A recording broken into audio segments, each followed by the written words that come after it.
Shri George Fernandes. अध्यक्ष, ये तो सही बात, सरकारी पक्ष के सदस्य कोरम का सवाल उठा रही है, आप लोगों की जिम्मेवारी है कोरम की। नहीं सरकार के अध्यक्ष, ये जो सप्लीमेंट्री डिमांड्स हैं, इसको पढ़ते हुए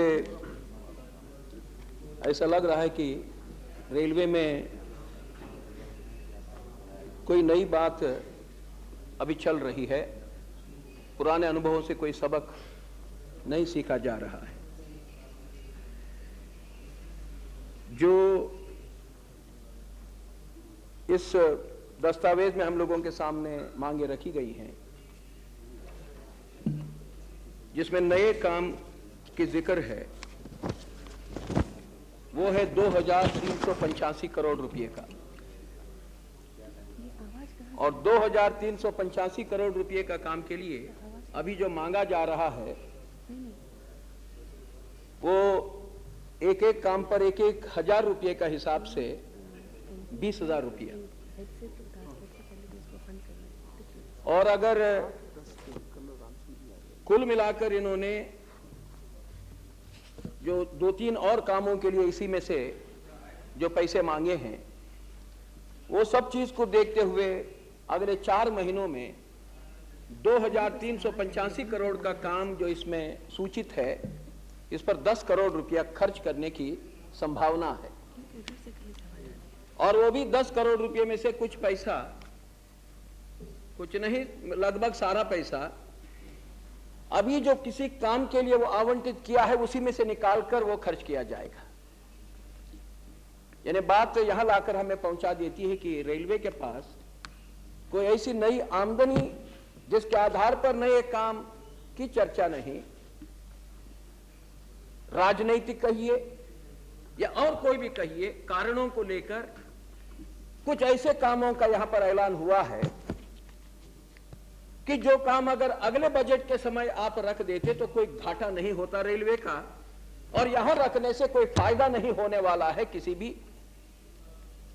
सांसदों का हो सकता है, लेकिन जो रेल का उपभोक्ता है, जिसका टैक्स के ऊपर रेल चलती है, जो पूंजी लोगों के टैक्स के ऊपर से रेल को भी कुछ दी जाती है बजटरी सपोर्ट के तौर पर, उनका कोई फायदा है ऐसा मुझे नहीं लगता।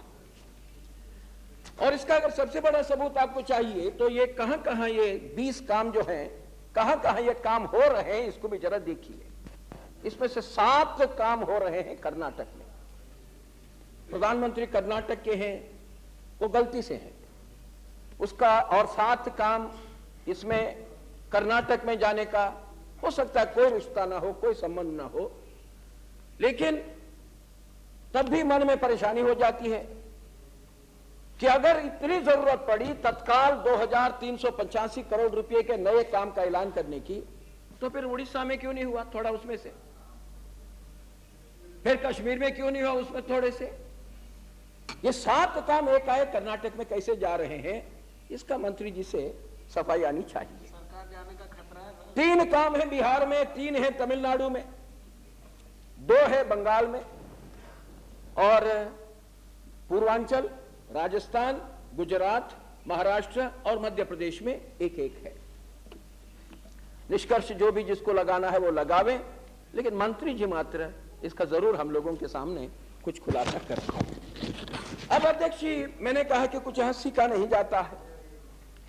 अब देखिए पिछले जो बजट थी इन लोगों की, अभी 2-3 महीने पहले जो आप लोगों ने सदन में रखी थी, तो इस बजट का अगर आप दस्तावेजों को देखेंगे तो अध्यक्ष जी कुल मिलाकर इस साल रेलवे में कंस्ट्रक्शन पर, नए लाइन बिछाने पर, और समूचा जिसको कैपिटल एक्सपेंडिचर करके हम लोग कह सकते हैं, रोलिंग स्टॉक, ये वो सब चीज को लाकर खर्च होना है 5,380 करोड़ रुपए। ये है रेलवे का प्लान। और पिछले साल का अगर आप योजना को देखेंगे तो वो था 5,573 करोड़ रुपए, रिवाइज्ड एस्टिमेट्स पिछले साल के, यानी 95-96 साल के 5,573 करोड़ रुपए। इस साल 5,380 करोड़ रुपए। अब कोई बोलेगा कि केवल 190 करोड़ रुपया कम हो गया, नहीं है। रुपये का दाम जितना घट गया है, अगर उसको भी आप जोड़ेंगे तो समझ लीजिए कि पिछले साल रेलवे ने विकास के लिए जितनी पूंजी लगाई थी उसमें लगभग 10-12% पूंजी कम हो चुकी है इस साल। मगर काम बढ़ रहे हैं और इतने बढ़ रहे हैं कि इनका बजट के अंदर भी, हम उस समय बोले नहीं थे रेल बजट पर, लेकिन आप देखिए अलग अलग जो कामों में पूंजी लगी है कितनी चाहिए और कितने लगा पा रहे हैं ये लोग। ट्रैफिक फैसिलिटीज, यानी लोगों को जो स्टेशनों पर आदि आदि जो भी सुधार करा देना है, आवंटित चाहिए 163 करोड़ और आवंटित है 13 करोड़। फिर ट्रैक डबलिंग के लिए चाहिए 437 करोड़, आवंटित है 18 करोड़। कुछ काम है जहां ज्यादा पूंजी लग रही है, लेकिन जो काम लिया गया कि ये काम अभी हम करना शुरू किए हैं, ये हो गया है, ये हाथ में लिया है, तो उस क्षेत्र का एमपी के साथ मंत्री भी गए, सबकी तस्वीरें छपी, पोस्टर छपे, जिंदाबाद हो गया, सब कुछ हो गया। और डबलिंग पर ऐसे काम है जहां 737 करोड़ का ऐलान है। हाँ, कुछ एमपी को इग्नोर भी किया गया, जैसे पटना गया में आपको बुलाया, हमारा क्षेत्र पड़ता है, हम ही को नहीं इनवाइट किया जी।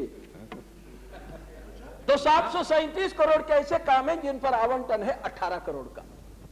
फिर अध्यक्ष जी, गेज कन्वर्शन, ये जो छोटी लाइन की बड़ी लाइन, अब ये भी एक हिंदुस्तान में कुछ ऐसा चलाया गया कि जैसे कि अभी देश का विकास केवल गेज कन्वर्शन से होना है। गेज कन्वर्शन देश का विकास नहीं करेगा, नई लाइन बिछाने से नई देश का विकास अधिक तेजी से अधिक गति पा सकता है, लेकिन नहीं है। कुछ लोगों के दिमाग में आया कि नहीं, गेज कन्वर्शन अति महत्वपूर्ण है, इतिहास में हम लोगों का नाम जमा हो जाएगा कि हमने पूरा गेज कन्वर्शन किया। गेज कन्वर्शन में 1 किलोमीटर का गेज कन्वर्शन में 1 किलोमीटर की नई रेल लाइन बिछाने के लिए जो खर्च है उसका लगभग 70-80% खर्च है, लेकिन एक नया रोजगार पैदा नहीं होता है। अगर आपकी रेल वो पूंजी जिसको आप गेज कन्वर्शन में लगा रहे हो आज के दिन, जहां इतनी बेरोजगारी है, सभी कह रहे हैं कि भाई हर रोज बेरोजगारी बढ़ रही है, अगर वो पूंजी नई लाइन लगाने में लगाई होती तो 1 किलोमीटर की रेल लाइन में बार बार कहता आया हुआ अध्यक्ष जी, लगभग 25 से 30 लोगों को रेल के अंदर रोजगार देती है कायम स्वरूप की। और रेल एक ऐसा इंफ्रास्ट्रक्चर है जो अपस्ट्रीम और डाउनस्ट्रीम और सर्विस सेक्टर मिलाकर एक रोजगार का पीछे 25-30 रोजगार पैदा करता है। मगर ये कितना कहने के बाद, इसके ऊपर कितनी भी चर्चा करने के बाद नहीं घुसा दिमाग में, और गेज कन्वर्शन चला और आज भी उसी पर भर है। मगर 858 करोड़ रुपए का गेज कन्वर्शन का ऐलान है पिछले अभी आप लोगों ने पेश किए हुए बजट में, और उनके लिए पूंजी आवंटित है 18 करोड़। और फिर चलिए न्यू लाइंस, कितने फाउंडेशन स्टोन रखे गए पिछले 6 महीनों में, मेरे ख्याल से गिनती नहीं है। सब कितनी तस्वीरें छपी, कितने लाख नहीं करोड़ों में पैसा खर्च हुआ विज्ञापनों में, अखबारों में, इसका कोई हिसाब नहीं। हमने एक प्रश्न रखा था लेकिन अभी तक उसका जवाब नहीं आया, और मुझे लगता है कि रेल मंत्री का यहां उत्तर देने का भी काम इस सप्ताह के लिए खत्म हो गया है शायद। हाँ, तो फिर वो उत्तर नहीं आएगा, वो कहां फंस गया प्रश्न नहीं मालूम कि इस पर कितना खर्च हुआ था, ये सारे विज्ञापनों पर कितना खर्च हुआ था, हमने पूछा था। 993 करोड़ नए लाइन के लिए यहां पर लिखकर 953 करोड़ के नए लाइन का हिसाब है, और कुल पैसा आवंटित है 6 करोड़। आप हंस रहे हैं लेकिन आप ही मांग करने वाले भी हैं। हम अध्यक्ष बहुत परेशान हो जाते हैं इस चीज को देखकर, क्योंकि देश का नुकसान हो रहा है। इस मानी में नुकसान हो रहा है कि आपने 100 जगहों पर 10-10 करोड़ का, 5-5 करोड़ का, 1-1 करोड़ का, 50-50 लाख का काम शुरू किया, उससे निकलना क्या है? उस पूंजी का कोई फायदा नहीं है। 2 किलोमीटर रेल पटरी आपने बिछा दी, अगले बार वोट पाने के लिए हो सकता है कि लाभ हो, लेकिन देश का क्या लाभ है, टैक्स पेयर का क्या लाभ है? और आखिरकार एक एक पाई जो पूंजी है वो तो लोगों ने दिए हुए पैसे हैं, किसी हम लोगों के घर के पैसे नहीं, और न रेल भवन कोई गिरवी रखकर निकाले हुए पैसे नहीं है। पटना का रेल स्टेशन गिरवी रखकर कुछ लोगों ने कोशिश की थी खुद को अमीर बनाने के लिए, लेकिन रेल भवन को तो गिरवी रखना इतना आसान नहीं है। तो फिर ये पैसे आते हैं लोगों से और इससे मिलता कुछ नहीं है देश को, इससे मिलता कुछ नहीं है उस क्षेत्र के भी लोगों को, सिवा एमपी को या कोई भी अगले बार चुनाव लड़ने वाले को उस 10 वोट ज्यादा मिल सकते हैं। लेकिन अध्यक्ष जी, देश की दौलत को, देश के विकास के लिए जो दिशा होनी चाहिए उसे कुछ हम लोगों का चुनावी स्वार्थ तक सीमित नहीं रखना चाहिए। और ये बात पर इस सदन में बहस इसके पहले हमने की थी, असर नहीं होना हम जानते हैं, मगर हम चाहेंगे कि यह बहस हम लोगों का बीच में चलता रहे। अब अध्यक्ष जी, हम इसमें 2-3 प्रश्न भी पूछना चाहते हैं। एक तो भी आपने 170 करोड़ की यहां पर मांग की है मंत्री जी, और 170 करोड़ की मांग करते समय आपने यह बताया है कि for increased expenditure on certain ongoing projects under plan head new lines. अब हम जानना चाहेंगे कि कौन से वो न्यू लाइंस हैं जिसके प्लान हेड पर आपका जो आवंटन का पैसा था उसमें से ज्यादा हो रहा है। यानी क्या वो काम जब शुरू किया तब आपका जो उस योजना पर जो पैसा लगाना था या उस मद पर जो पैसा लगाना था उसका हिसाब करने में कोई गलत हो गया, या अभी कोई ऐसा राजनीतिक या अन्य कोई भी किसी का कोई स्वार्थ आ गया कि ऐसे इलाके में ज्यादा पैसा डालने के लिए 170 करोड़ रुपए की आपको जरूरत पड़ी? तो यह बात स्पष्ट होनी चाहिए। और दूसरा, जब ये सारा जो 20 काम आपने यहां पर लिखे हैं जिसको कुल मिलाकर आप चाहते हैं अभी तत्काल 1,000 रुपया और 99,000 रुपया बाद में आप लेंगे, क्योंकि 1 लाख का आपने आपकी कुल मिलाकर मांग है, और कहा कुछ जगहों पर तो आप दूसरे काम के लिए आवंटित पैसे में से रुपया निकालकर इसको करने वाले हैं। तो इसको अगर आप हाथ में न लें तो क्या नुकसान है, यह भी जरा बताना चाहिए। अगर ये 20 काम 1,000 रुपये वाले आज के दिन न रखते हुए अगले साल के बजट के लिए रखिए, तो आपका क्या नुकसान होना है, या देश का क्या नुकसान होना है, किसका क्या नुकसान होना है, जरा हमें बता दीजिए, अगर इसको स्वीकृति आप चाहते हो, वरना इसका विरोध करना पड़ेगा। क्योंकि यह मजाक नहीं होनी चाहिए लोगों के साथ, यह मजाक नहीं होनी चाहिए देश के साथ, क्योंकि यह सब चीज में हम लोग बुनियादी बातों को भूल जाकर अपने अपने स्वार्थ के ऊपर जब उतरते हैं तो उससे एक ऐसा मन दिमाग बन जाता है जिससे देश का अंततोगत्वा बहुत बड़ा नुकसान होता है। मैं 2-3 और बातों को इसके साथ जोड़ना चाहता हूं। एक तो ये जो आप लोग आजकल सर्वे का फाउंडेशन लगाने जाते हो, यह क्या चीज है? सर्वे का फाउंडेशन स्टोन लग जाता है, यह क्या चीज है? आपका भी तस्वीर आती है राज्य मंत्री जी, महाराज जी, आपकी भी तस्वीर इसमें आती है कि आप लोग जा रहे हो, आप लोग जोनल ऑफिस या डिविजनल ऑफिस बनाने के लिए जाते हो और पत्थर रख देते हो गांव का स्टेडियम में। इसका क्या अर्थ है? कहां रांची में जाकर स्टेडियम में पत्थर रखा, कहां जयपुर में या और कहां जाकर राजस्थान में कहां जाकर ऐसे स्टेडियम में पत्थर रखा? ये सब क्या चीज है? यानी अभी कहां दफ्तर होगा, कहां मुख्यालय होगा, यह भी आपको मालूम नहीं है, और कहां स्टेडियम में जाकर पत्थर लगाया जाता है और फिर बाद में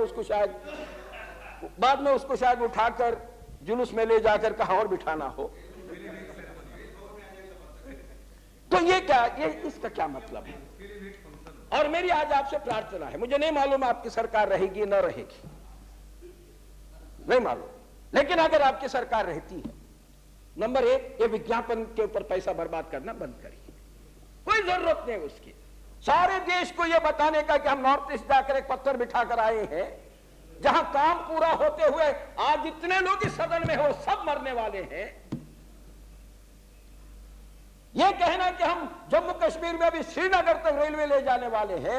अध्यक्ष जी, आपको आश्चर्य हो गया बात सुनकर कि जम्मू से लेकर उधमपुर तक कितना फासला है? 70-80 किलोमीटर।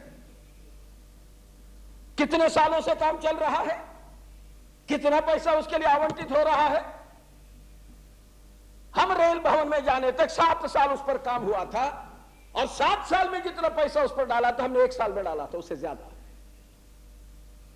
क्योंकि आप कश्मीर के लोगों के साथ भी एक प्रकार का मजाक करते हैं। हम लोग ये समझते होंगे कि लोग इन चीजों को नहीं जानते। लोग जानते हैं कि हम उन्हें मूर्ख बना रहे हैं, हम उन्हें बेवकूफ बना रहे हैं, उन्हें धोखा दे रहे हैं। लोग इसको समझते हैं। इसलिए कुछ भी आप जो राजनीतिक इस मानी में नहीं कि कोई एक पार्टी का, बल्कि एक राष्ट्र के तौर पर भी अगर आपका सोच ये हो कि हम कश्मीर को नजदीक लाने के लिए कर रहे हैं, कश्मीरियों को यह बताने के लिए कर रहे हैं, तो कश्मीरी क्या इतने मूर्ख हैं कि उनको नहीं मालूम कि आपका हर साल 2000, 3000, माफ करेगा 2 करोड़, 3 करोड़, 4 करोड़ रुपया जा रहा है, इससे कुछ बनना नहीं है वहां पर। और श्रीनगर तक की रेल के लिए कितने साल लगेंगे, कितने दशक लगेंगे? हम लोग किस दुनिया में हम लोग पड़े? एक कॉर्पोरेशन बनाकर कोंकण रेलवे का काम हाथ में लिया था, 3, 3.5, 4 सालों में पूरा होना चाहिए करके। अब तो हम लोग 7वें साल में प्रवेश कर रहे हैं, और कब पूरा होगा अभी भी कहना मुश्किल है। रोज ऐलान तो हो रहा है कि अभी 3 महीने में होगा, अगले साल में होगा, या कब होगा। ऐसे कई तिथि ऐलान हो गई, लेकिन अभी तक कुछ बना नहीं है। और कश्मीर का पहाड़ और कश्मीर की घाटी कोई कल्पना की जा सकती है? कहां कैसी मिट्टी मिलेगी, कहां कैसा पत्थर मिलेगा, कहां कैसे आप वो टनल्स बनाएंगे, किसी को कोई आज कल्पना की जा सकती है? वो काम होना चाहिए, मैं ये काम नहीं होना चाहिए नहीं कह रहा हूं, लेकिन जब कोई भी चीज को हम लोग ऐलान करते हैं, उसके पीछे केवल एक राजनीतिक मकसद को रखकर अगर हम लोग करेंगे तो बहुत नुकसान होगा। और इसके साथ अध्यक्ष जी, वो जो जोनल और डिविजनल ऑफिसर्स आपने बनाना शुरू किया, कितना रुपया इस पर आवंटित करेंगे आप? जितने अधिक नए जोनल ऑफिस बनाने हैं, एक जोनल ऑफिस का मतलब 200 करोड़ से 300-400 करोड़ तक आपको लगाना होगा। वो दफ्तर, वो मकान, वो पता नहीं उसके सारा जो कुछ भी इंतजामी है वो सब चीज में, वो तो प्रोडक्टिव एक्सपेंडिचर नहीं है, प्रोडक्टिव तो नहीं है। कुछ लोगों को व्यक्तिगत समाधान भले मिले। मैं ये नहीं कह रहा हूं कि देश में ज्यादा जोन ना करें, जोन हो जाए, 8 के जगह पर 18 हो जाए, मुझे कोई आपत्ति नहीं है। इतना बड़ा देश है, इतने लोगों को रेल ले जाती है, बढ़ जाए। लेकिन अध्यक्ष जी, आज का दिन जब बेरोजगारी, जब देश में इतने हताश लोग हैं, नौजवान हैं, कोई उनके लिए रोजगार का साधन नहीं है, तो एक जगह का बाबू को दूसरे जगह पर ले जाकर, एक अफसर को जो जूनियर अफसर रहता था, जो असिस्टेंट जनरल मैनेजर करके रिटायर या डिप्यूटी जनरल मैनेजर करके रिटायर होने वाले व्यक्ति को जोन बढ़ाकर आपने जनरल मैनेजर बना दिया। चपरासी यहां का वहां भी गया, वही हो गया, उसमें कोई फर्क नहीं पड़ा। टाइपिस्ट और स्टेनोग्राफर यहां का वहां भी गया, उसमें कोई फर्क नहीं पड़ा। कुछ ऊपर के स्तर के लोगों के लिए प्रमोशन देकर उन्हें कुछ बड़े पदों पर रखने के अलावा आपका जोनल रेलवे से क्या मिलता है? कौन मुसाफिर जनरल मैनेजर का दफ्तर में जाकर अपना टिकट खरीदता है? उसके लिए रेलवे स्टेशन ठीक रखो, उसके लिए जिस रेल पटरी अभी कैसी चल रही है करके आपने उड़ीसा के हमारे माननीय सदस्य ने जो बात बताई, तो वो पैसा उस पर लगा दो, रेल की पटरी ठीक करो। अनेक काम है रेलवे में जिसके लिए पैसा चाहिए। प्राथमिकता किस चीज के लिए, ये अगर देश नहीं सोचेगा, ये कोई रेल मंत्रालय के लोग ही तय करने वाली बात नहीं है, देश की पूंजी है, पार्लियामेंट तय करता है। तो इसलिए मेरी, अब आप लोग क्या उस पर करोगे मैं नहीं जानता, लेकिन अभी भी अगर वो काम को स्थगित रखकर वही पूंजी को उसी बिहार में लगाइए, उसी उत्तराखंड में लगाइए, जहां देश में लगाना है वहां लगाइए, कर्नाटक में ही लगाइए, लेकिन नई रेल लाइन के लिए अगर वो पूंजी आप लगाएंगे, आप हजारों नहीं बल्कि लाखों की संख्या में बेरोजगारों को रोजगार देने की स्थिति को निर्माण कर पाएंगे। और मंत्री जी से इसलिए मेरी प्रार्थना है कि ये सारा जो इन लोगों ने पिछले 6 महीनों में जो कुछ भी रेल भवन से किया है, वो उसमें सुधार लाने में तत्काल एक कदम बढ़ावे। मैं 2-3 और चीजें रखना चाहता हूं केवल काम को लेकर। नंबर 1 है अध्यक्ष जी, पिछले 94 के नवंबर महीने की बात है, अक्टूबर के अंत और नवंबर की शुरुआत की बात है। हमारे एक माननीय सदस्य ब्रह्मानंद मंडल जी ने एक पुल को लेकर मुंगेर से खगड़िया, वहां बीच में एक रेल कुंभ रोड पुल होना चाहिए, इस पर अनशन किया था। वो अनशन के दरमियान यहां प्लानिंग कमीशन के डिप्टी चेयरमैन प्रणब मुखर्जी ने हस्तक्षेप किया था। हस्तक्षेप कर उन्होंने लिखित तौर पर हमें यह बताया था कि हम इस पुल को बनाने के लिए आवश्यक कार्रवाई करेंगे और संबंधित मंत्रालयों से हम संपर्क करके प्लानिंग कमीशन की ओर से हम इस बात को पूरा करेंगे। सरकार बदली है, नए डिप्टी चेयरमैन है प्लानिंग कमीशन के प्रोफेसर मधु दंडवत है, जो रेल मंत्री रह चुके हैं, वित्त मंत्री रह चुके हैं, और हम उनसे मिले अभी चंद दिन पहले, और उन्होंने एक, और ब्रह्मानंद मंडल जी भी हमारे साथ थे, उनसे हम लोगों ने बातें की।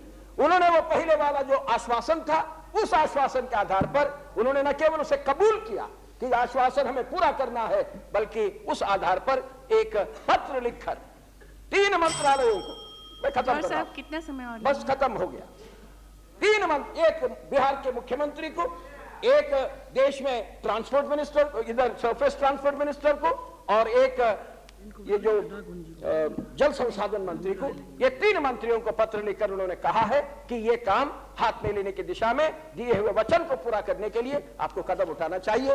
और हम मंत्री जी से ये आज विशेष तौर पर प्रार्थना करना चाहते हैं कि प्लानिंग कमीशन ने दिया हुआ जो वचन है वो सरकार का वचन है। कौन सरकार है ये मतलब नहीं होता है, कौन मंत्री है मतलब नहीं होता है, तो वो सरकार का जो वचन है वो वचन पूरा हो जाए। इसके साथ अध्यक्ष मैं एक आखिरी बात कहकर अपना पूरा करूंगा, वो है बिहार में एक उस रेल की बात आज से नहीं जमाने से चल पड़ी, जिसके बारे में जब हम रेल मंत्री थे कुछ पहल भी की गई थी, जिसके लिए जापान से लोग यहां आ पहुंचे थे। वो जो जैनी समाज और बौद्ध समाज देश का और दुनिया भर का, वो नालंदा का, राजगीर का, फिर गया का, ये समूचा जो इलाका है, यहां पर एक विशेष रेल बनाने की योजना थी। इसके लिए जापान के लोग पैसे देने के लिए तैयार थे। इसके लिए इस जैनी समाज के लोग भी उस समय बात कर रहे थे कि हम लोग भी कुछ योगदान दे सकते हैं। तो इसलिए आज मैं ये प्रार्थना करना चाहता हूं कि बाकी सारा जो कहां कौन सी रेल हो, कहां क्या हम लोगों का विकास का ढांचा हो, वो तो है अपनी जगह पर, लेकिन ये काम एक इलाके का विकास तक ही सीमित नहीं है, बल्कि सारे विश्व के जो पर्यटक यहां पर आते हैं और जो पिलग्रिम्स यहां पर आते हैं, उनके भी सुविधा की बात इसके साथ जुड़ी है। और काफी पैसे भी इसके अंदर से निकलने वाली एक स्थिति वहां पर है। और मेरी प्रार्थना है कि यह काम को भी मंत्री अगर ये 20 कार्यक्रमों को करने के बजाय अगर वो एक काम को अपने हाथों में ले, तो मैं समझता हूं कि देश का भी विकास होगा, बिहार का भी विकास होगा, और एक दुनिया भर के लोग जो उस इलाके में आते हैं, पिलग्रिम्स के तौर पर आते हैं, तो उन्हें भी इससे फायदा मिलेगा। बस मैं यहां अपनी बातों को समाप्त करता हूं। धन्यवाद।